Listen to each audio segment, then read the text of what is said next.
ውጤት ይዘን የተመለስነው ተመልካቾች የምርጥ 7 ኮከብ ድምጻውያን ምሽት ዛሬን ጨምሮ ደግሞ ያለፉት 2 ቀናት አጠቃላይ ለ3 ተከታታይ ቀናት በነበሩን ጊዜያት ውስጥ በቀረቡ የዘፈን ስራዎች ተጠናቋል። በጣም ብርቱ ፉክክር የታየበት ነበር። ደግሞ በተከታታይ ስለተጫወቱ በተለይ ትናንት የተጫወቱት ደግሞ ዛሬ ስለመጡ እሱን ሁሉ ድካም ተቋቁመው ነው ከኛ ጋራ ጥሩ ቆይታ ያደረጉት።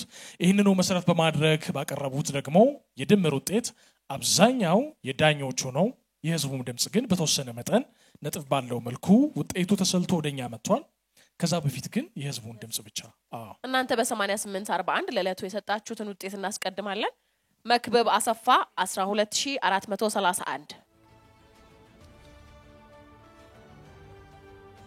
እልል ያለው ማን ነው? መክብብ እሺ ሱራፌል አስቴር 12927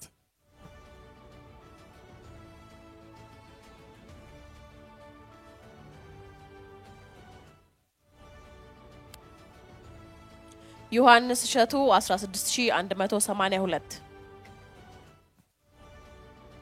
ብዙ ዓለም መሰረት 47833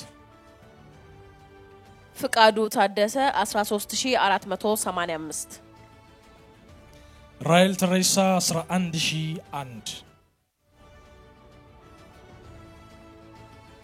አንድ ሰው ይቀራል።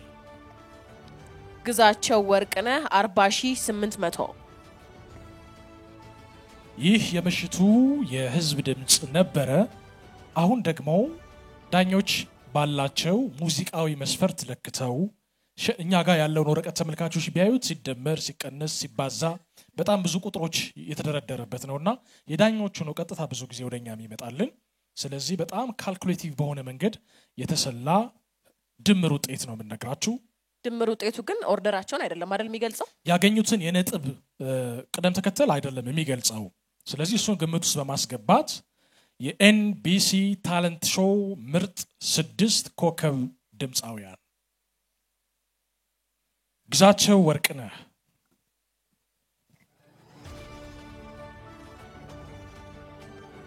እሸቱ፣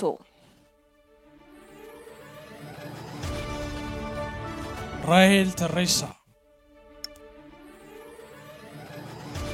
መክብብ አሰፋ፣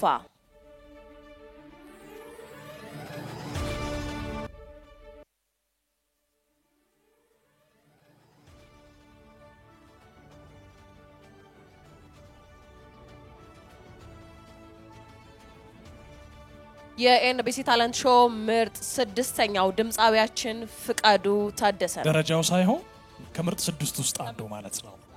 እናመሰግናለን። በዚህ መሰረት ምርጥ 7ኛ በመሆን የመጀመሪያውን ኤንቢሲ ታለንት ሾው የአሸናፊዎች አሸናፊ ያጠናቀቀው በጣም ጀግና ድምጻዊ ብዙ ዓለም መሰረት ነው። ብዙ ዓለም መሰረት በጣም ከፍ ባለ የሙያው መድረክ ላይ እንደምናገኘው ተስፋ እናደርጋለን። እንግዲህ ውጤታችሁ ይሄንን ይመስላል። ኤንቢሲ ታለንት ሾው የአሸናፊዎች አሸናፊ ውድድራችን ምርጥ 6 ተወዳዳሪዎችና ማናቸው የሚለው ነው ቀደም ብለን ያሳወቅነው ተመልካቾች። እናንተ ደግሞ ባያላችሁበት ጥሩ ምሽት እንዳሳለፋችሁ ተስፋ እናደርጋለን። ብዙ ዓለም የኛ ድንቅ ምርጥ 7ኛ የአሸናፊዎች አሸናፊ ተወዳዳሪያችንና በብዙ ስራዎች ደግሞ እንደምናገኝ ባለሙሉ ተስፋ ነን። ይህ ውድድር ቀጥሎ ባለው የውድድር ሂደት በጣም አድካሚ ቀናት ከፊታችን አሉ። ምርጥ 6 ድምጻውያን ከዛ በኋላ ደግሞ ምርጥ 5 ድምጻውያን እየተባለ ሲል እስከሚቀጥለው ሳምንት ድረስ የሚቀጥል ውድድር በመሆኑ በተከታታይ ብርቱ ፉክክር የሚጠይቁ ምዕራፎች ናቸው የሚከፈቱት። ይህንኑ ግምት ውስጥ በማስገባት ለዝግጅት እንዲመች ደግሞ ያለፉት 3 ቀናት የተደራረቡ የድካም ስሜቶች ስለሚኖሩ ለማጥናትም እንዲመቻቸው ነገ ቅዳሜ ለድምጻውያኑ ከበስተጀርባ የረፍትና የዝግጅት ጊዜ እናደርጋለን። ስለዚህ ውድድሩ የሚቀጥለው እሁድ ማታ ይሆናል ማለት ነው። እናንተም ተመልካቾችም እሁድ ማታ ዜና ስለሌለን ምሽት 1 ሰዓት ጀምሮ ውድድሩን እንከፍተዋለን። ቀጠሯችሁን ከወዲሁ እንድታስተካክሉ እንጋብዛችኋለን። ከምርጥ 6 ተወዳዳሪዎች ጋር ኤንቢሲ ታለንት ሾው አሸናፊዎች አሸናፊ ውድድራችን እሁድ ወደ እናንተ ይደርሳል። ተመልካቾች በያላችሁበት ሰላም አምሹ።